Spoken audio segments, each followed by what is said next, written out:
tu veux beaucoup d'argent vite par des gens brillants qui t'embêteront pas, tu viens chez Blast. Anthony, on t'embrasse.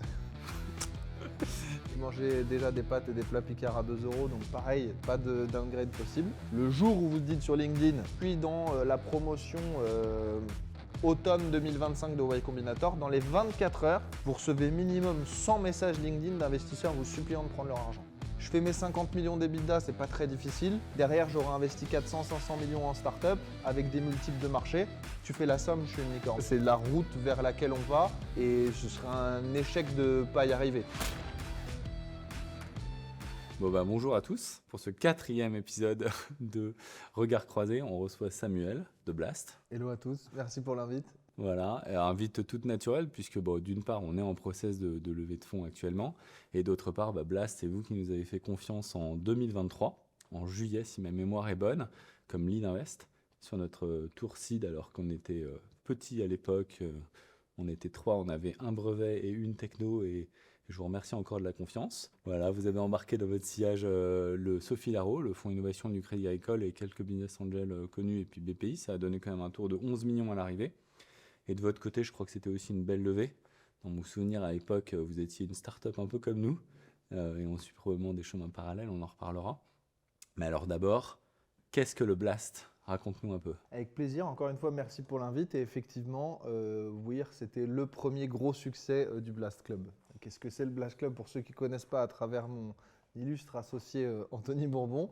Normalement, on le connaît un peu, mais sinon, je vais raconter rapidement. Blast, c'est un club d'investissement privé où les membres qui rejoignent le club ont l'opportunité d'investir dans ce qu'on juge être les startups les plus exclusives de l'écosystème startup et surtout de co-investir aux côtés d'Anthony Bourbon, dont c'est le métier d'être investisseur et entrepreneur, qui a un très beau palmarès en tant qu'investisseur. Et ce faisant, les membres vont aussi s'éduquer financièrement sur ce qu'est l'investissement en start-up, comment monter une boîte, comment analyser un dossier. Et après, il y a d'autres domaines dans le club. On fait une 50aine d'événements par an dans 15 villes de France. On a un annuaire des membres pour créer beaucoup de réseaux. On a des formations sur l'analyse, sur la partie juridique des startups, sur l'investissement au global. Voilà, c'est un écosystème aujourd'hui assez conséquent puisqu'on a 10 000 membres aujourd'hui. D'accord, c'est ça, 10 000 membres. Combien de dossiers? Donc attends, vous existez depuis combien de temps au final? En octobre, on fêtera notre 3e année. D'accord, voilà. Ok. Ah, vous êtes plus jeune que nous. Nous, on fête nos 5 ans depuis 7 jours. D'accord. Et vous avez fait à peu près combien de levées? Combien de tours de table? On a fait une 50aine de levées de fonds et on a investi depuis le début à peu près 200 millions d'euros. D'accord, ouais, c'est énorme. Ouais, ça commence à être des chiffres qu'on ambitionnait, mais qui nous paraissaient démesurés, mais au final, on l'a fait, donc c'est cool. Bon, bravo pour tout ça. Alors justement, tu l'as mentionné, le Blast au départ, c'était pas mal connu à cause d'Anthony, enfin grâce à Anthony Bourbon. Toi, tu es le deuxième homme, tu es l'homme aux manettes, tu es le DG, c'est ça, dans l'organigramme? Alors on ne te connaît pas trop, enfin moi, à titre personnel, je connais pas ton parcours perso. Tu peux nous en parler un peu, d'où tu viens, tu as fait quoi avant, en tant que personne qui t'es, dans le monde pro, qui t'es quoi? Moi, j'ai une formation en finance à Dauphine, c'est ma passion première, les chiffres, l'analyse fondamentale, les boîtes en gros, l'entreprise, mais toujours à travers un spectre chiffres. Au tout début, pendant mes études, j'ai pris un gros prêt étudiant que j'avais décidé de tout investir en bourse, j'aimais vraiment la bourse. Je suis sorti d'école en Master 2, j'ai fait un petit passage dans une société de gestion qui s'appelle Financière de l'Échiquier où j'étais analyste buy-side long only sur un fonds action. Un gros fonds action. J'ai pas compris, mais... Buy-side long only, ça veut dire en gros, on ne faisait que des achats, pas de vente à découvert. Donc mon job, c'était d'analyser des boîtes dont je pense le cours de bourse va augmenter dans le temps. Et donc ça, j'aimais beaucoup. Tu découpes un bilan, un compte de résultats, les actus, et tu te fais une conviction sur, à l'époque, j'analysais BIC par exemple. Est-ce que BIC, ça va faire de la croissance sur les 5 prochaines années? Et tu fais tout un tas de recherches pendant des semaines et à la fin, tu arrives à une conviction. Et ça, moi, j'adorais vraiment. Et puis, un petit peu par hasard, j'ai rencontré un ami de la famille qui avait une marque de bougies avec un concept simple. C'était un diamant d'une valeur de 500 ou 1000 euros qui se cache toutes les 50 bougies. Donc, il vendait un carton de 50 bougies à une boutique en lui garantissant que l'une d'entre elles cacherait un diamant. Ok. Charlie et la chocolaterie, mais dans une bougie. Exactement, voilà, c'est ça. Je me suis proposé de l'aider au début. J'ai vu que j'ai créé beaucoup de valeur assez rapidement. J'ai trouvé un distributeur allemand et en 3 mois, je l'avais aidé à faire plus de CA qu'il avait fait en 2 ans. Moi, j'avais pas encore trouvé de job sur le marché, sur ce qui m'intéressait vraiment. Et je me suis dit que je me lancerais dans l'entrepreneuriat à ce moment-là. J'habitais déjà au 6e sans ascenseur d'une chambre de bonne de 15 mètres carrés. Donc, tu peux pas vraiment beaucoup downgrader une fois que tu pars de là. Donc, pas grand-chose à perdre. Je mangeais déjà des pâtes et des plats Picard à 2 euros. Donc, pareil, pas de downgrade possible. Donc, j'ai poursuivi dans cette voie. J'ai développé cette aventure avec lui pendant 2 ans. On a atteint 500, 600 000 de CA. Pour plein de raisons très difficiles de scaler plus que ça. Donc je pivote et je crée une autre boîte de bougies. Là aussi, mais cette fois-ci, c'est de la fabrication sur mesure de bougies. Donc il y a plein de gens qui veulent faire des marques de bougies ou veulent faire un cadeau d'affaires en bougies. Sauf que, aussi bizarre que ça puisse paraître, je te parle de ça, on est en 2014-2015. Tu googles bougies sur mesure. Tu as soit le site internet d'une énorme usine au fin fond de la France avec un bouton contact et that's it, soit un artisan qui va te les couler à la main dans sa cuisine. Et tu n'as pas vraiment de site internet. Donc j'ai fait Start-up de la bougie. Ouais, bah, un site vitrine très simple en gros, mais juste qu'il suffisait un peu de Google Ads à ce que le téléphone y sonne. On a fait ça aussi pendant 2 ans. Là, j'ai fait 700, 800 000 de CA, mais pas possible d'aller à l'échelle encore une fois parce qu'il fallait du coup que j'ai l'outil industriel et j'avais pas envie de devenir industriel de la bougie, c'est pas ma cam. Et donc du coup, j'ai cédé cette boîte, pas des millions, mais c'était ma première petite session, c'était cool. Et j'ai lancé ma 3e boîte de bougies qui s'appelait My Jolly Candle et qui résolvait, on va dire, les 3-4 grosses problématiques que j'ai rencontrées sur les 2 premières boîtes. Donc là, on a fait une distribution direct to consumer, ce qui nous a permis de squeezer la marge de l'intermédiaire, de proposer un prix plus attractif, de pouvoir marketer le produit en direct et pas être tributaire d'une vendeuse dans une boutique pour communiquer la valeur ajoutée du produit. Et ça a bien marché. Puis j'ai fait ça pendant 8 ans avec ma femme, je l'ai rencontrée au travail et c'est ma femme aujourd'hui. Et on a fait ça pendant 8 ans. On a levé un peu moins de 10 millions d'euros en 2018. On ouvre 10 boutiques et j'ai cédé cette aventure en 2022. Et 3 mois après, je lançais Blast avec Anthony. Ok. Voilà, Blast qui n'a très rapide. pas grand-chose à voir avec ce premier business, mais alors je pense ce qui m'intéresse, c'est à titre perso, tu réutilises quoi là? Parce que bon, les bougies, bon, t'es devenu entrepreneur, l'entrepreneur ça touche à tout.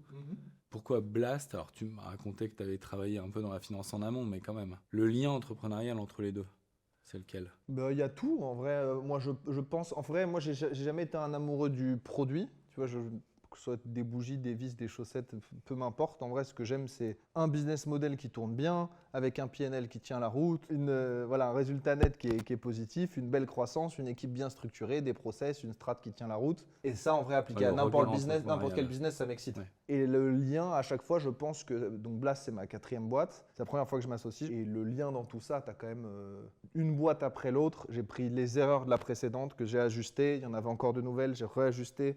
Puis j'ai réajusté et je pense que voilà, chaque boîte a été plus successful l'une que l'autre. Et Blast, c'est à date ma boîte la plus successful. C'est un peu comme l'iPhone. Le dernier iPhone, c'est toujours the best ever. Dernière petite question sur la genèse aussi du Blast et ta rencontre avec Anthony. Tu le connaissais d'avant ou pas ou... Ouais, on se connaissait d'avant, bien sûr. Je pense que Anthony comme moi, à la base, on n'aime pas trop partager le pouvoir. On est plutôt des dictateurs et adeptes de la décision très verticalisée. Donc ni lui ni moi n'avions dans nos plans de nous associer. Ça s'est fait très naturellement au final parce qu'en fait, lui, il avait investi dans ma boîte My Jolly Candle à titre perso. Donc il m'a vu opérer mon entreprise, il m'a vu au board, on a pas mal échangé. Il a vu comment je réfléchissais. On a co-investi dans une 15aine de startups ensemble parce qu'avant Blast, industrialisé, démocratisé tel qu'il est, on faisait déjà un mini Blast. Il faisait déjà un mini Blast avec une 50aine de copains entrepreneurs. Et ce qu'il faisait, il recevait des dossiers, il parlait au fondateur. S'il le sentait bien, Anthony c'est quelqu'un de très instinctif, quelque chose que j'ai pas du tout, il me l'envoyait. Moi, je le torturais sur les chiffres parfois, on y allait ensemble, parfois, on n'y allait pas ensemble, mais on partageait nos avis comme ça. Et donc, on s'est trouvés très complémentaires. Et un petit peu naturellement, Blast est arrivé. Ok, ouais, vous le connaissiez d'avant, il avait investi, vous avez fait des deals ensemble et tout. C'est marrant l'histoire que tu racontes parce que, sans trahir de secret, l'investissement dans Weir, il s'est un peu passé comme ça. Si tu veux, moi, je me suis retrouvé. Alors, c'est Eric Larchevêque qui m'a amené à Anthony. Et moi, je peux le dire maintenant, je connaissais pas Anthony Bourbon avant. Moi, j'avais jamais vu qu'il veut être mon associé, etc. Donc, en fait, la banque d'affaires de l'époque m'a dit, tu vas pitcher Anthony Bourbon. Je dis, ah, ok. Il n'y a aucune réaction. Il dit, mais tu sais qui c'est Anthony Bourbon? Non, absolument pas. Ok, bon, bah, je vais rien te dire. Du coup, quand je l'ai pitché, je démarre mon pitch là sur Weir, il y avait genre 10 slides. Au 3e, 4e slide, Anthony il m'arrête. Il me dit ok, tu peux t'arrêter là, c'est bon, on met. Terminé. 7 minutes. Il me dit bon, il faudra que tu parles à mon associé qui réanalyse exactement ce que tu as dit, c'est-à-dire le côté économique et plus classique. Et voilà, et le mec à l'instinct à fond. Je suis sorti là, je me suis dit bon, soit il raconte n'importe quoi, il bluffe, soit c'est un mec vraiment à l'instinct sérieux. Bon, au final, vous y êtes allé, donc il n'y avait pas plus sérieux, d'accord. Donc en plus, vous vous complétez au niveau compétences, au niveau feeling humain, et vous avez bossé ensemble, vous avez été successful un peu ensemble avant. Oui. Ok, top, super. Dernière question sur Anthony, après on switch. Ouais. C'est simple de bosser avec lui au quotidien? Très. D'accord. Non, très, c'est... on se complète vraiment, c'est-à-dire qu'il est brillant là où je suis médiocre et inversement. Ça, c'est la première chose. Donc, ce qui fait que son domaine, il le fait très bien. Et quand il me demande mon avis, je dis franchement, je ne l'aurais jamais fait comme ça. Mais tu sais quoi, les chiffres parlent pour toi, suis ton instinct, avance. Donc, on en parle parfois, mais c'est toujours lui qui a le dernier mot sur tous ces sujets. C'est toujours moi qui ai le dernier mot sur tous mes sujets pour exactement la même raison. Et à la fin, ni lui ni moi, et je pense que c'est un vilain défaut dans le business, n'avons d'ego professionnel, quoi qu'il arrive. C'est-à-dire que ce sera toujours la logique qui gagnera. Et donc, ça ne nous est jamais arrivé d'avoir un désaccord qu'on n'a pas su résoudre. C'est-à-dire, quand il y a un sujet où je sais qu'il ne va pas être chaud, je viens armé, j'ai bossé, j'ai préparé mes arguments, j'ai préparé ma déballe. Et soit j'arrive à le convaincre. C'est un rationnel, quoi. Voilà. Et si j'arrive pas à le convaincre, c'est qu'il avait des arguments meilleurs que les miens. Donc en vrai, vu qu'il n'y a pas d'ego, que la logique gagne toujours et qu'on a des compétences très différentes, ça rend l'échange entre nous super sain, super productif. Après, ceux qui bossent avec lui en direct, je pense que c'est plus compliqué que ça n'est pour moi de bosser avec lui. Mais entre nous, ça se passe, pour moi, c'est dream job, dream partner, dream aventure. Ouais, c'est merveilleux. Anthony, on t'embrasse. Ok, top. Alors, on va rentrer un peu plus dans le Blast Club. Donc, tu l'as dit, un club d'investissement, etc. Bon, l'univers de l'investissement en France, il s'est quand même pas mal ouvert, on va dire. C'est les choses. Alors, moi, j'avais connu, dans ma boîte précédente, chez McLeod, j'avais levé avec Anaxago, qui s'appelle, je crois, Caporn maintenant. Ouais, bien sûr. C'était beaucoup moins puissant, beaucoup plus classique. On pitchait devant une assemblée au théâtre du Châtelet, je crois. Ok. Voilà, bon, ça avait très bien marché aussi. Mais dire, c'était moins. Il ne pouvait pas y avoir 10 000 membres, c'était impossible avec leur process. Okay. Mais c'était aussi les débuts du crowdfunding, on appelait ça. Bon, il y a les VC traditionnels. Voilà. Comment vous vous situez déjà? C'est quoi en fait un club d'investisseurs? Plutôt du point de vue de l'entreprise qui cherche à lever des fonds. Vous vous situez comment? Vous vous adressez à qui? Ça marche comment? Pour l'investisseur ou pour l'entrepreneur qui cherche à lever des fonds? Plutôt pour l'entrepreneur. Je suis entrepreneur, disons, dans la tech. Je peux m'adresser à des VC, ouais. à des business angels, à des CVC, à des clubs d'investisseurs. Vous là-dedans, vous êtes quoi? Et quand est-ce qu'il faut faire appel à vous? Et pourquoi? Quel est votre avantage, en fait, entre guillemets? Si tu veux beaucoup d'argent vide par des gens brillants qui t'embêteront pas, tu viens chez Blast. Voilà. Ouais. Si je veux faire en synthétique. Non, mais comment on s'insère dans tout ça? On a dorénavant une grosse capacité d'investissement. On peut faire des tours jusqu'à 5-8 millions d'euros.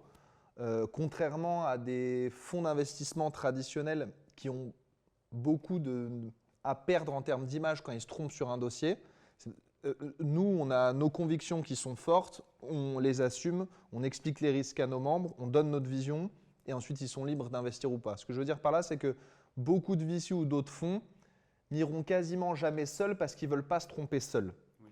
S'ils se trompent et que leur LPs, donc leur investisseur à eux, le leur reproche, ils veulent toujours pouvoir dire « Oui, mais regarde, j'étais avec un tel, lui aussi il a investi, en vrai, c'est pas moi qui suis un idiot. » Nous, on n'a pas cette angoisse-là et donc du coup, ça fait qu'on est capable d'être très rapide. Donc on sait prendre une décision rapidement, on n'a pas peur d'y aller seul, on n'a pas peur d'être accompagné par d'autres fonds. Premier avantage, on sait aller vite. En 2 mois et demi, ça peut être fait. En plus de ça, et Anthony et moi avons levé des fonds. Alors moi, dans moins de proportions, j'ai levé 9 millions. Dans moins de proportions, Anthony a levé 35 millions. On a tous les deux eu des investisseurs. Et on sait ce qu'on aime bien, on sait ce qu'on n'aime pas. Et donc en gros, les directives aussi qu'on donne à nos équipes, c'est vraiment entrepreneur first. On n'a pas la prétention de pouvoir créer énormément de valeur au sein de la startup. C'est-à-dire, je n'ai pas envie que nos équipes s'immiscient dans l'opérationnel de nos participations pour leur faire des recommandations de gestion. Non, ce n'est pas le job d'un fonds et c'est très prétentieux de croire que toi, depuis ton bureau, tu vas pouvoir créer de la valeur pour un entrepreneur qui, lui, a tous les jours les mains dedans et connaît son marché 10 fois mieux que toi. Notre job, c'est un petit peu comme un bon service au restaurant. Tu vois, le bon serveur, tu ne le vois pas, mais quand tu as besoin de lui, tu as à peine levé les yeux qu'il est déjà là et il apporte le service. Nous, je le vois un petit peu comme ça, c'est-à-dire qu'on ne veut pas déranger, on veut te laisser opérer, on veut te laisser bosser Et le jour où tu lèves le petit doigt, tu as besoin de quoi que ce soit, on te fait les intros où il faut, on prend le temps qu'il faut avec toi, on fait l'accompagnement juridique, quels que soient les sujets, on est vraiment présent. Mais on ne veut pas s'immiscer dans la gestion et ça, c'est plutôt rare pour des fonds. Donc moi, je confirme, en tout cas en 2 ans avec vous, à chaque fois que je vais susciter, vous nous avez aidé. Et inversement, vous n'êtes pas là à nous prendre le chou sur des détails, etc. Mais parce que, et on a changé avec Anto là-dessus, c'est-à-dire qu'à titre perso, il nous arrivait d'investir sur des entrepreneurs qui avaient un très bon produit, un très bon marché, mais entrepreneur parfois où on sait qu'il va souffrir, il va falloir l'accompagner. Avec Blast, on a pris un angle très différent. Notre réflexion initiale, c'est qu'on ne finance pas un entrepreneur qui, on pense, n'est pas capable de pivoter seul et sans accompagnement. Et le pivot, c'est à peu près le truc le plus dur pour un entrepreneur, c'est prendre conscience que ton business n'est pas suffisamment bon, prendre conscience que tes ambitions sont déraisonnables pour le produit que tu as, accepter de tout jeter et recommencer de zéro. Ça nécessite très peu d'ego, une grosse remise en question, une capacité d'adaptabilité très forte. Et ça, rares sont les entrepreneurs comme ça. Et on ne vise que des gars comme ça. Et c'est parce qu'on finance des gars comme ça qu'on peut se permettre d'être hands-off en fait. Parce qu'on sait qu'il a les épaules pour le faire. Confiance et tu mises sur des vrais entrepreneurs. C'est ça. Qui peuvent aller loin seuls. Vrai ou chevronné, parce que je pense que moi aujourd'hui, je suis un bien meilleur entrepreneur que je ne l'étais au début. Et pour autant, je pense que j'étais quand même un entrepreneur. J'étais jeune et j'avais pas encore fait assez de conneries. Aujourd'hui, je pense chez Blast, pourquoi on est bon aussi, c'est qu'avec Anthony, on a chacun 3-4 boîtes derrière nous où on a fait à peu près toutes les conneries possibles et imaginables, qu'il ne nous en reste plus beaucoup à faire. Il en reste toujours en entrepreneuriat, c'est ça qui est Plus fort. beaucoup. Il en reste, mais bon, j'espère un peu moins. Mais sûrement, tu as raison. Back to basic, on disait que le délai moyen, vous pouvez intervenir, enfin le délai minimum, c'est 2 à 3 mois, et un peu plus si vous êtes avec d'autres fonds. Côté montant, donc c'est l'ordre de grandeur. On va mettre 2 à 5 millions. Ok, ça c'est l'agrément AMF. Exactement. Qui vous limite à 5. Ouais, c'est ok, ça. et alors ça c'est la loi, mais dans les faits, en moyenne, vous mettez combien là sur les dossiers? Ticket moyen, 3 millions. Ok. Voilà. Et type de tour, seed, pré-seed, série A? Alors, seed, c'est rare qu'on puisse mettre 2-3, très honnêtement. On aime bien voir un peu de traction quand même. Donc, c'est plutôt seed série A, on va dire. Seed, série A. Ouais, gros seed, nous c'était un gros seed, C'est ça. 11. Et ouais, d'accord. Et série A, très bien. Et la plupart des invests, vous les faites en co-invest ou vous êtes seul? C'est quoi les stats en gros?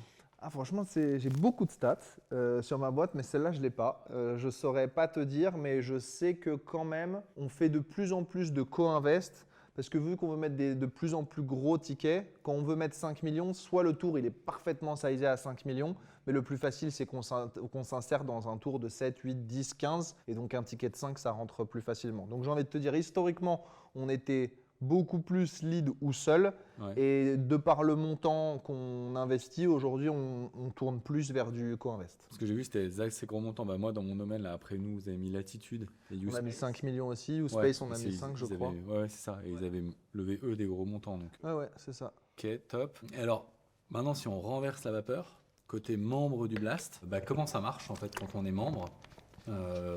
Comment on fait pour rentrer dans le Blast? Moi j'ai pas mal de gens qui suivent Weir, qui me disent je veux mettre dans ta boîte. Okay. Et je leur dis je vais pas aligner plein de personnes physiques, donc si tu veux mettre dans ma boîte, va au Blast. Ouais. Après j'en entends pas parler, je sais pas si au final ils sont chez vous ou pas. Ouais. Quelles sont peut-être questions auxquelles tu peux pas forcément répondre avec le recul, mais les rendements qu'on pourrait attendre, ou du moins en tant qu'investisseur, qu'est-ce que je peux en attendre à court et moyen terme?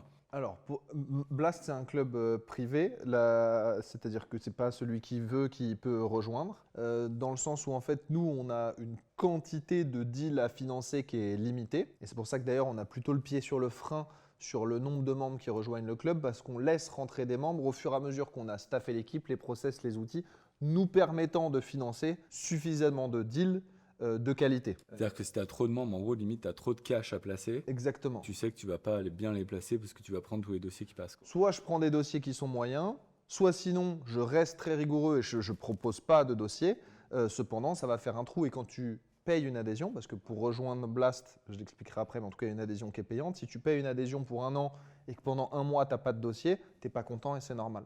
Donc notre job, c'est de faire en sorte qu'il y ait toujours au moins un dossier en ligne et de qualité sur lequel on ne transige jamais. D'accord, toujours un dossier en ligne? Oui. À tout moment? À tout moment, hors mois d'août. Mais Ouais, sinon, ouais. à tout moment, il y a toujours un dossier en ligne. Et donc, comment on fait? On s'inscrit sur la liste d'attente. En fonction du niveau d'adhésion qu'on veut, on se fait contacter dans plus ou moins longtemps et en fonction du nombre de sièges qu'il y a dispo. Là, il y a un relation investisseur qui va prendre contact avec la personne qui va s'inscrire sur la liste d'attente, va expliquer ses motivations, on va expliquer le club. Ensuite, nous, on a un comité toutes les 2 semaines où les relations investisseurs présentent les membres qu'ils ont envie de faire Ah ouais, d'accord. qui veulent Vous faire avez un intégrer. comité pour l'intégration des membres. Exactement. Ok. Ouais. Et ensuite, à l'issue de ce comité, on fait nos retours et les relations investisseurs peuvent, eux, faire les retours aux membres qui peuvent ou pas rejoindre le club. D'accord. Et du coup, en termes de croissance, je ne me rends pas compte sur un an, là, vous allez rentrer combien de membres? Alors, ça dépend parce qu'on a aussi notre churn, mais là, aujourd'hui, on est à 10 000 membres. Je pense qu'on va finir l'année autour de 12 000 membres. Et donc, il y a 2 sujets. Il y a nécessairement l'acquisition de membres, le fait de les faire rentrer, mais aussi la réadhésion des membres, puisque nos membres, au bout d'1 an, leur adhésion expire et il est question, naturellement, de les faire rester dans le club le plus longtemps possible et de générer la meilleure satisfaction possible. Donc, aujourd'hui, on est à 10 000 membres et on a commencé à 0. Donc, Ouais, d'accord. Et donc, les membres, bon, ils candidatent, ils Ouais. payent une adhésion. Après, ils se positionnent sur des dossiers. En fait, ouais, c'est ça. Nous, on considère que notre job, si tu veux, c'est vraiment de... Je fais souvent le parallèle avec le vin, même si je suis très mauvais en vin, mais je sais que c'est une classe d'actifs, pour avoir écouté quelques podcasts là-dessus, c'est une classe d'actifs qu'ils appellent plaisir. C'est-à-dire, il n'y a personne qui va investir dans le vin sans être lui-même fan de vin. Et les startups, pour moi, c'est un peu pareil, c'est une classe d'actifs plaisir. C'est-à-dire, si le but, c'est juste la performance financière, il y a d'autres classes d'actifs beaucoup plus simples, beaucoup moins risquées qui fonctionneraient. Pour investir en startup, il faut avoir envie d'apprendre, il faut avoir envie de se challenger, de se faire mal au crâne, de se mettre dans des zones d'inconfort. Et c'est ça, Blast, bien au-delà de la performance financière, c'est l'accès à une classe d'actifs habituellement très opaque et très complexe, qu'on rend, nous, je l'espère, et c'est notre challenge tous les jours, digeste pour tout le monde. Et c'est pour ça qu'on a une équipe marketing chez nous qui ne connaît rien à la finance. Et on ne veut pas que ça change. C'est-à-dire que notre filtre, c'est toujours la team invest qui prépare la présentation du dossier à travers des vidéos, à travers des PDF, à travers des Excel.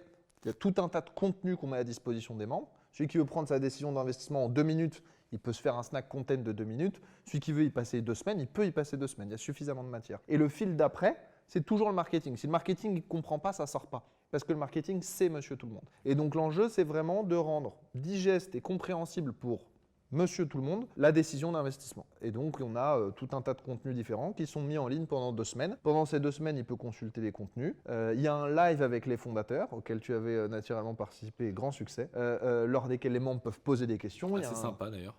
Oui, En vrai, c'est assez sympa. Les mecs te cliquent des petits points, des petits likes, des petits cœurs, des trucs, des haha. Et après, il y a pas mal de questions. Non, c'est vachement bien foutu. Il y a des questions, il y a le Discord par la suite, qui est un canal privé sur lequel tous les membres peuvent poser des questions aux fondateurs qui y sont pendant 2 semaines. Et à l'issue de ça, tu prends ta décision d'investissement et tu places ce qu'on appelle une intention. C'est-à-dire que tu dis, je veux investir 1 000 euros ou je veux investir 5 000 euros. Et c'est à l'issue de la période des 2 semaines d'intention qu'on va récolter le montant total d'intention et qu'on va ensuite attribuer nous, ce qu'on appelle l'allocation. Parce que ce n'est pas si tu veux investir 1 000 euros que tu seras servi 1 000 euros.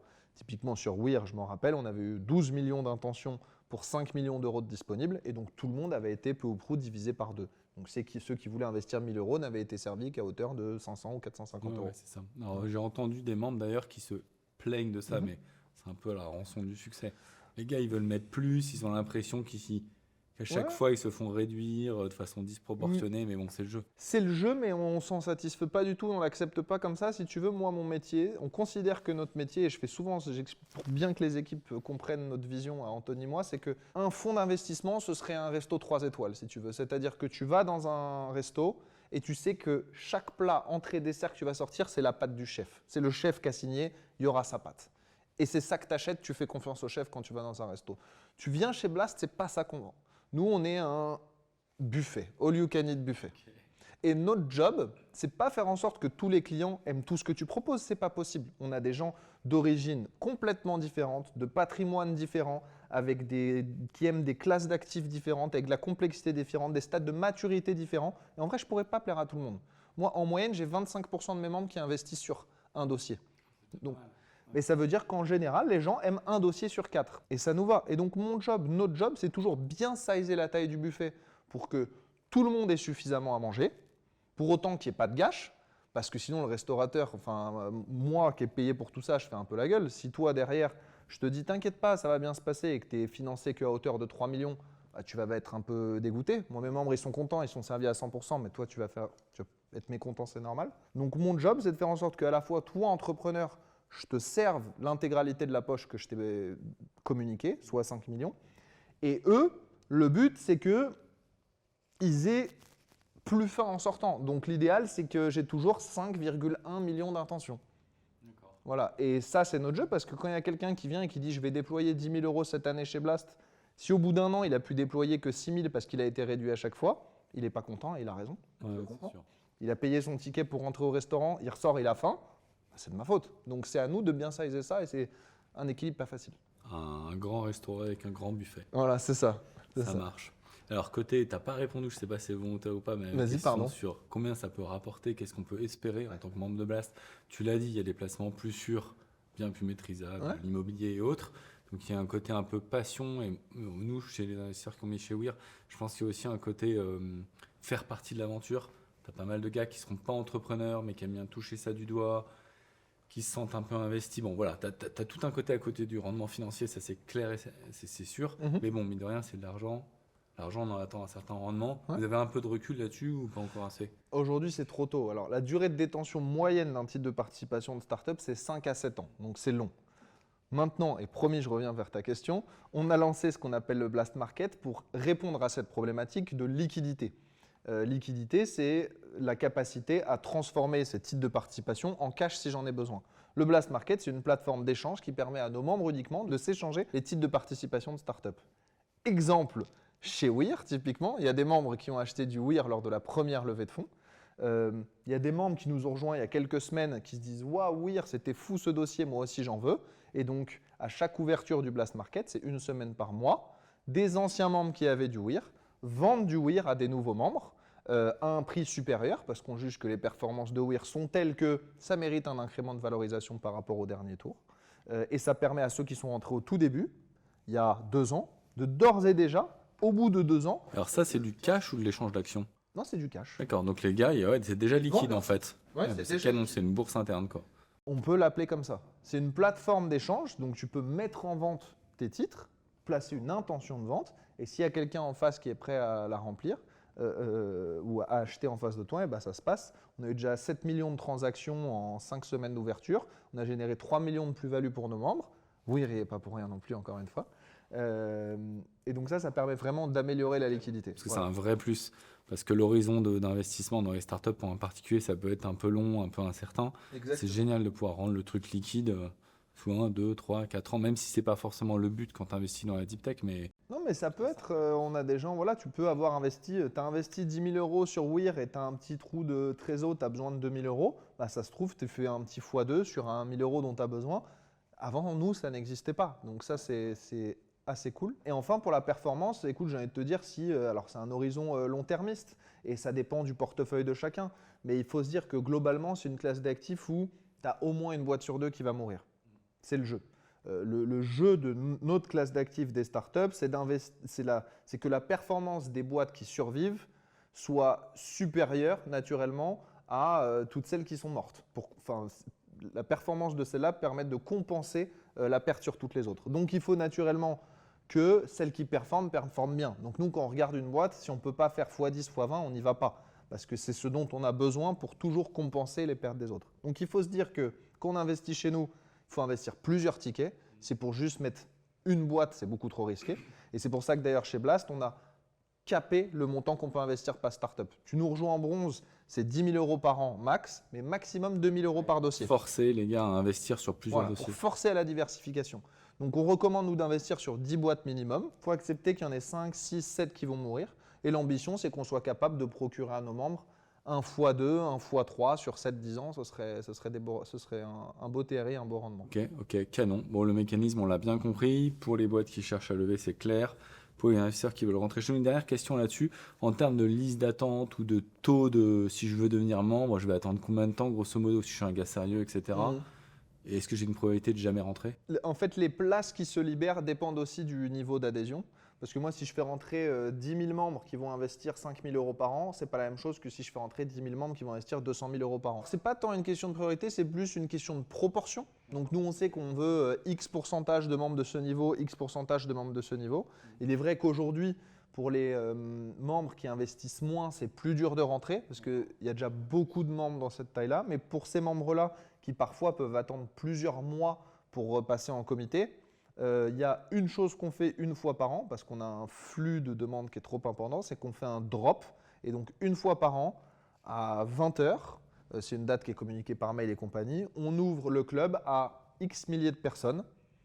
Et là, c'est à peu de choses près, premier arrivé, premier servi.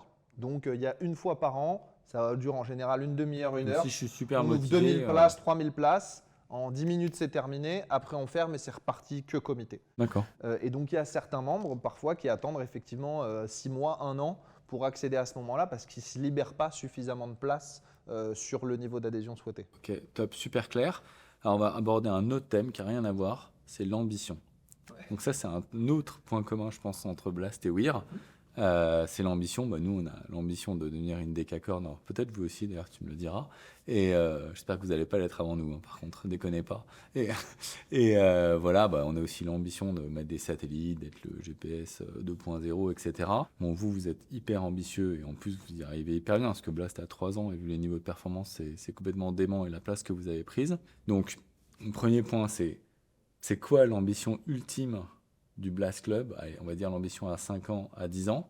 Et puis je crois aussi que pour réussir ça, vous allez sortir de France. J'ai entendu parler de discussions avec Y Combinator et autres. Je suis assez curieux de savoir qu'est-ce qu'il y a derrière ça, quel accord vous avez.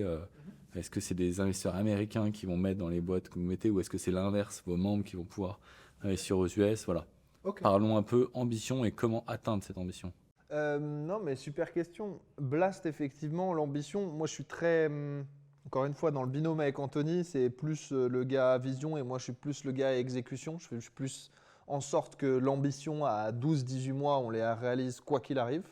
L'ambition après plus long terme pour ce qui est de licorne, ce que j'aime moi dans Blast, c'est que souvent le terme de licorne, c'est beaucoup associé à une belle histoire et un rêve. Une belle histoire qu'on va raconter à un investisseur qui va faire qu'on aura une valo qui est complètement décorrélée des chiffres qu'on a, mais qui est beaucoup plus corrélée au rêve qu'on a vendu. S'il y arrive, ça vaudra tant. Moi, ce que j'aime avec Blast, c'est que la question de licorne, c'est quelque chose de très rationnel. Nous, on fait 20 millions d'EBITDA dès cette année, c'est notre 3e année. Tu mets un ratio à 15 fois l'EBITDA, c'est pas déconnant vu la croissance qu'on a. Tu rajoutes ensuite derrière la commission de performance sur les deals qu'on a financés. Nous, on prend 20% de la plus-value sur les deals qu'on a financés. Donc, tu tires le trait sur 2-3 ans. Je fais mes 50 millions d'EBITDA, ce n'est pas très difficile. Il faut que je fasse plus 50% sur la taille de mon club. Derrière, j'aurai investi 400-500 millions en start-up avec des multiples de marché. Tu fais la somme, je suis une licorne. Donc, c'est pas… J'aime le fait que ce soit très pragmatique, l'atteinte de ce premier objectif qu'est la licorne. Et en vrai, on n'a fait pas trop une ambition parce qu'en vrai, c'est la route vers laquelle on va et ce serait un échec de ne pas y arriver, tu vois, parce que ce n'est pas fonction des capacités du marché, de la perception du marché, de l'argent qu'on investit, c'est juste un multiple d'EBITDA. Vous avez la main, quoi, contrairement à une deep tech ou je sais pas quoi, c'est un peu plus théorique, la valo. Vous, en gros, c'est des métriques, vous avez la main et normalement, ça devrait le faire. Moi, je fais 50 millions d'EBITDA, je fais un multiple de x15, ça fait 750 millions de valo. Tu me calcules 250 millions de caride. Ouais, et puis en un temps aussi court aussi, 50 millions d'EBITDA au bout de 5 ans. Oh, je pense qu'on y va. Mais c'est un peu notre kiff. La durée moyenne pour une licorne, je crois que c'est 7 ans. Et ça fait partie de nos ambitions. C'est que pour le coup, on aimerait bien y aller un petit peu plus tôt que les autres. Ça, c'est le petit challenge. Ça fait chier, vous allez nous griller. Après, décacorn, c'est une autre histoire. Et là, effectivement, on diverge. C'est-à-dire que moi, je n'ai pas des ambitions qui sont en décacorn. Tu vois, l'ambition, c'est de continuer de bien exécuter, bien faire notre métier, continuer de donner de la satisfaction aux membres, changer le game dans l'écosystème de financement de start-up, vraiment devenir un acteur incontournable et pour les start-up, mais aussi pour les Français. On est à peu près les pires en Europe sur l'éducation financière. On a envie de participer à cette éducation et qu'on soit un peu un no-brainer dans 4-5 ans de venir s'éduquer et d'investir un peu chez Blast. Donc le sens initial que Anthony revendiquait, il me semble, il y a 2-3 ans, il est encore entier. C'est d'être un acteur disruptif, de permettre à tout le monde d'investir, de faire de la culture financière, vraiment pour tout un chacun dans les plus belles boîtes. Mais cette année, on va investir 100 millions d'euros, c'est notre année 3. Tu nous compares à un fonds traditionnel, un fonds il déploie son argent sur 5 ans, on est déjà l'équivalent d'un fonds de 500 millions. Ouais, d'un beau fonds, ouais, clairement. On est déjà un acteur très sérieux du financement des startups en France et l'enjeu c'est d'aller encore bien plus loin en ouvrant un peu les frontières et je me fais ma petite passe D sur Justement, vas-y, sur Y raconte-moi. Combinator. Y Combinator c'est notre nouveau produit, je vais l'appeler comme ça. Et d'ailleurs quand je recrute, et parfois on recrute du monde dans l'investissement, petite parenthèse, je suis très clair avec nos futurs collaborateurs, je dis on n'est pas un fonds.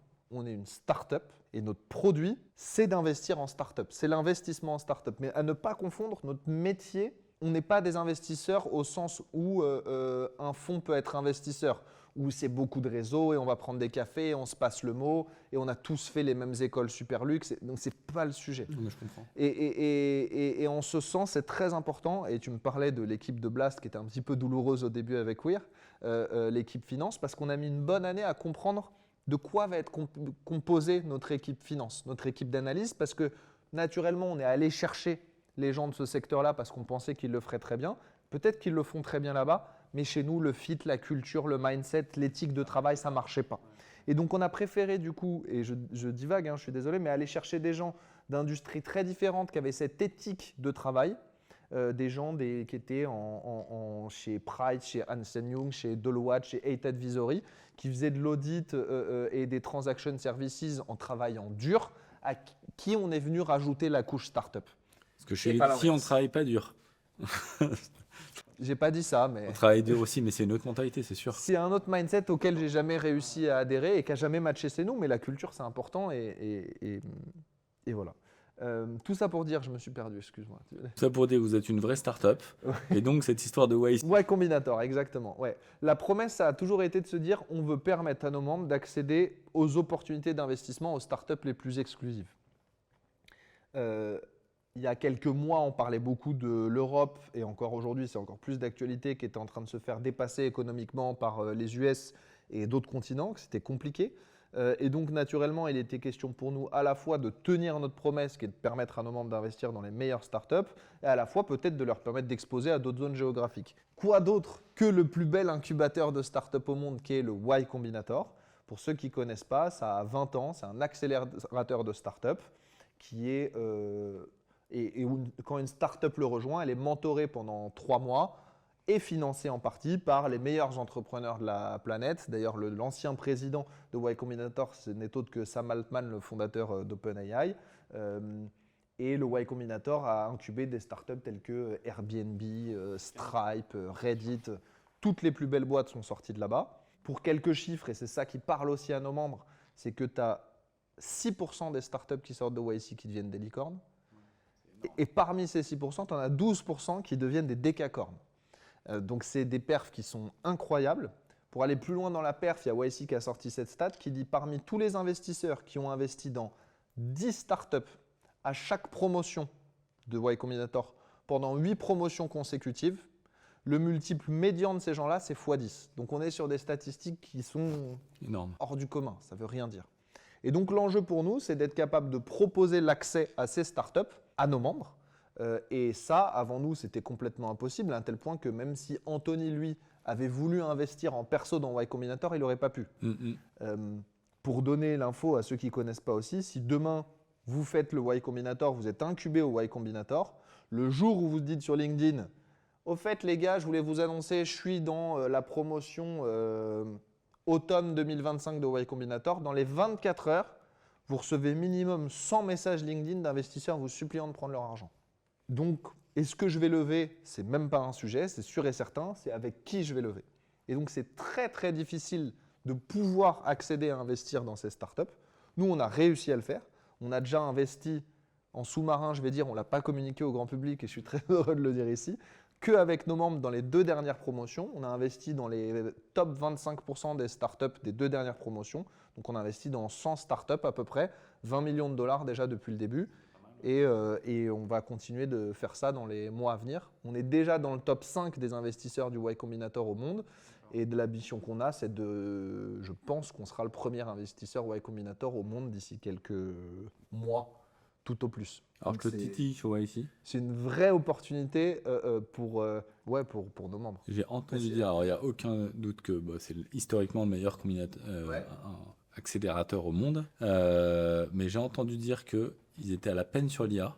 Ok. Alors, je sais pas si tu connais les stats, parce que tu as l'air de bien connaître toutes les stats de YC, mais qu'il y avait assez peu de. Enfin, ils avaient évidemment pris le tournant de l'IA, Ouais. et qu'au final, si tu prenais le top 100 des plus grosses boîtes d'IA, il y en a que, je sais plus quoi, 8 qui sont passés par YC, alors qu'évidemment, historiquement, au Web3, etc., les stats étaient plus élevés. Donc, le track record, il est énorme. Mhm. Évidemment, ça reste un des meilleurs. Vous misez sur eux pour qu'ils restent au top pendant les années à venir aussi. Premier point. Et deuxième point, est-ce que c'est une démarche que vous allez dupliquer? Tu disais, faut pas mettre tous ses œufs dans le même panier. Toi, tu conseilles à un investisseur chez vous de mettre dans 10 boîtes. Ouais. Est-ce que vous, pour miser sur les US, vous allez faire d'autres partenariats, genre Plug and Play, qui est un autre accélérateur dans le même genre, ou YC uniquement? Alors, deux choses. Première chose, c'est important de bien clarifier, nous, on n'a pas de partenariat avec Y Combinator. C'est-à-dire qu'on s'est bagarré, je ne donnerai pas notre secret de sauce aujourd'hui parce que c'était le fruit d'un long travail, mais on arrive à investir en direct auprès des fondateurs sans que les Il n'y a pas dirigeants un de Y Combinator agreement. nous connaissent. Ok. Non, jamais ils nous regarderaient, jamais ils nous parleraient, on n'est personne pour eux. Ceux qui parlent aux partenaires Y Combinator, c'est des pioneers, des rebelles, des gros fonds qui sont là depuis 10-20 ans, qui font des perfs de fous, qui investissent 20-30 millions chez eux par an depuis 15 ans. Donc non, on n'a pas le droit, on n'a pas de siège à cette table. Encore, peut-être un jour. Mais donc notre approche, elle est vraiment en direct avec les startups. Pour ce qui est de l'IA, oui, c'est vrai, j'ai vu ces stats aussi qu'ils ont loupé. Le début, mais. Loupé le début. Dans les derniers batchs, donc les batchs, pour expliquer, il y a 4 promotions par an d'une centaine de startups, ça dure 3 mois. Donc dans les derniers batchs, il y a quand même eu beaucoup d'IA, beaucoup de robotique appliquée à l'IA aussi. On espère qu'ils auront rattrapé le retard là-dessus. Mais ça reste quand même, quand je regarde les autres stats des autres accélérateurs, ils restent quand même loin devant, quoi. C'est les meilleurs. Et donc pour nous, c'est aussi génial pour Blast parce que pour des investisseurs plus aguerris, avant d'investir en startup, tu vas dire OK, c'est quoi ton track record? Quelles sont tes performances sur les 10 ou 20 dernières années? Et c'est normal de poser cette question. Avec un produit comme Y Combinator, cette fois-ci, le track record, c'est plus le nôtre. C'est-à-dire qu'on est capable de dire oui, on n'a que 3 ans, mais regardez les stats de notre sous-jacent sur les 20 dernières années, c'est ça. Et donc, en fait, presque on s'est offert un track record avec cette classe d'actifs qui est juste la meilleure du marché, la plus inaccessible, et on n'est pas peu fiers. Ok, top. Et à l'inverse, est-ce que vous voudriez accueillir des membres américains ou des membres de boîtes de YC qui ont vendu, bon bref, qui pourraient investir dans l'écosystème français et européen, ou c'est pas du tout dans les plans, ça? C'est pas prévu, et ça c'est quelque chose qu'on partage vraiment avec Anthony, c'est le focus.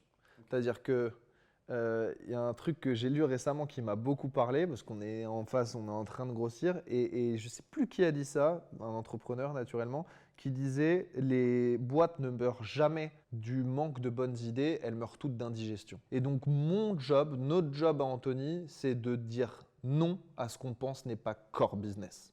Et donc il y a plein de bonnes idées, et celle que tu cites est certainement une bonne idée. Est-ce que c'est celle qui est la plus évidente aujourd'hui? Non, on a plein d'autres choses à faire demain qui vont créer beaucoup plus de valeur que ça. On ira peut-être, et c'est dans les tuyaux peut-être à 3-5 ans, mais à court terme, on pense qu'on a beaucoup de choses à faire en France encore. Top. Une ou deux petites dernières questions. Ta vision quand même du marché, etc. Alors j'ai bien compris que c'était Anthony, le visionnaire, et toi qui exécutais, mais tu en vois quand même passer des dossiers, tu vois des membres, etc. Bref, tu es quand même au cœur de l'écosystème technologique et d'investissement français. On connaît la conjoncture actuelle, Europe versus États-Unis. Alors moi, j'ai pas exactement le même point de vue que les médias, parce que au final, il y a plein de boîtes tech qui se portent quand même assez bien. Weir aussi, on subit pas la politique française au quotidien non plus, mais voilà. Le montant d'investissement a légèrement baissé en France ces 2 dernières années. Aux US, il augmente. Les valorisations sont différentes, etc.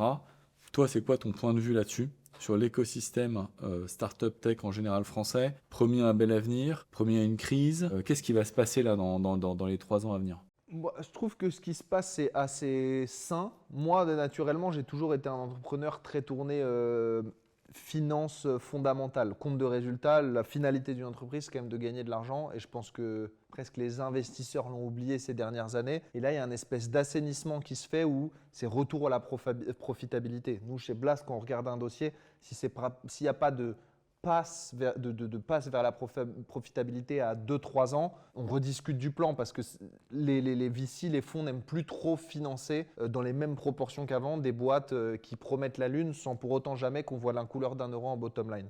Donc, pour moi, c'est un assainissement où il y a beaucoup moins de vendeurs de rêves qu'avant. Je trouve que c'est bon signe, ça remet aussi les pieds sur terre à tous les entrepreneurs qui se lancent où la levée de fonds n'est pas une finalité. C'est juste un moyen pour accélérer la croissance, mais il ne faut jamais oublier que la rentabilité, c'est quand même la finalité, ce n'est pas la levée de fonds en soi. Donc voilà, je trouve que c'est plutôt bien cet assainissement qui est en train de se passer. Qu'est-ce qui va se passer dans le futur? J'ai envie de dire, ça dépend un petit peu aussi de l'évolution des taux qui nous attend. Mais voilà, si les taux sont plutôt tendres et la baisse se poursuit, bon, et que le MNR reprend un petit peu, je suis plutôt positif. Je pense que ça va reprendre un petit peu. Ça devrait reprendre. Ouais. Et alors juste ton raisonnement, moi, je suis totalement d'accord avec toi, parce que à l'époque, on opposait un peu start-up et PME. Mhm. Que la start-up, c'est la boîte qui réfléchit valorisation, qui lève des gros montants, qui fait pas forcément, comme tu dis, en bottom line, soit du CA, soit même de l'EBITDA. Puis tu as la PME, tu as le vieux de 50 ans dans son Ouais. usine. Mais bon, il fait 10 millions de CA et il se met 1,5 million d'EBITDA. C'est sûr que maintenant, ces deux modèles, ils fusionnent un peu. C'est-à-dire qu'en fait, tu as un rappel aux entrepreneurs qu'une entreprise, c'est une entité à but économique, qu'à la fin, il faut gagner de l'argent, start-up ou pas start-up. Mais alors, tu as quand même un truc qui échappe à la règle. Moi, je suis totalement d'accord avec toi, mais mon raisonnement, il a été fissuré par l'IA. Typiquement, là, ce matin, il y a eu l'annonce que Mistral est la première décacorne française. Ok. Ils ont levé 1,5 J'avais pas milliard vu. cette nuit. Ok. Et bon, ils font 300 millions de revenus. C'est loin d'être dégueulasse, hein. Ouais, ouais. Mais ceci étant dit, la valo est délirante. Ouais. Enfin, la valo est grosse, on va dire. Ouais. 12 milliards. Et l'IA, pour le coup, c'est un truc qui a besoin d'être financé un peu comme à l'époque d'il y a 4-5 ans, avec des très grosses valos, des très gros financements pour un résultat à venir. Ouais. Donc, vous insérez quand même là-dedans. Par exemple, au Blast, vous misez sur une boîte de ce type-là, une boîte d'IA qui vient vous voir, où tu sais que les valos, elles vont être monstrueuses.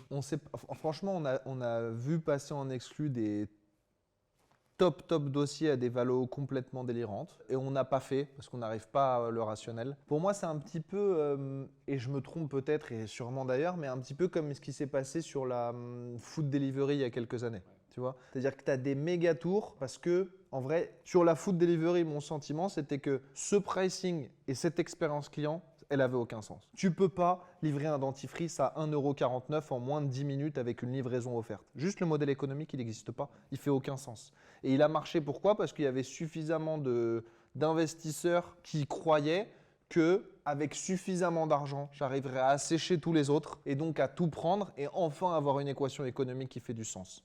C'est à peu près ce qui s'est passé. Enfin, aujourd'hui, on l'a vu, il y a eu des méga levées dans ce secteur. Ils sont tous morts les uns après les autres. Il y a une concentration assez incroyable. Il te reste un Deliveroo, un Uber Eats. Bon, c'est à peu près tout. Ça s'est vraiment calmé. J'ai le sentiment que ce n'est pas impossible que ce soit un petit peu pareil sur l'IA, où effectivement, c'est une course au financement, à celui qui aura les poches les plus profondes, qui pourra investir suffisamment longtemps en absorbant un coût déraisonnablement bas pour l'utilisateur et c'est celui qui aura la poche la plus profonde qui arrivera à survivre. Non, et ça va se concentrer un jour Et ça se concentrera pour inéluctablement. 4-5 gros acteurs et basta. Et ça, moi j'ai un peu de mal à le faire. Ouais. Voilà. Bon, de toute façon, vous n'êtes pas encore déjà assez gros parce qu'il faudrait aligner des milliards et voilà. Tu peux faire un peu de secondaire là-dessus. Tu vois, il y a des fonds, typiquement, nous on a investi sur, là c'est du hardware pour le coup concurrent du Nvidia qui propose des puces pour ces industries. On a fait du secondaire, on a permis à nos membres d'investir je crois 8 millions de dollars sur et on est déjà à plus 30 ou plus 40% par rapport à la dernière levée et c'est super, mais tu vois c'est sur un play différent. C'est-à-dire que ça c'est des gens qui vont alimenter les besoins des acteurs dont tu parles. Et là, en vrai, j'ai un carnet de commandes, il est rempli. C'est un play d'exécution de l'industrialisation du produit. Sachez faire. Il y a un carnet de commandes, il faut financer des usines. Allez, on y va, on y croit pas au carnet. Bon, vous êtes des investisseurs rationnels. On essaye. C'est beau, On c'est beau. essaye. Il n'y en a pas tant que ça. Ok, top. Bon, écoute, je pense qu'on a globalement fait le tour des sujets. On va se revoir prochainement dans le cadre de notre série A, où peut-être que Blast réinvestira, on ne sait pas. Et voilà, et puis on est encore ensemble pour de longues années, et je pense que nous serons dans les fameuses boîtes qui feront x10 ou x20, et qui rapporteront à vos membres. On y croit et nos membres en sont convaincus. Merci beaucoup pour l'invitation. Merci Samuel.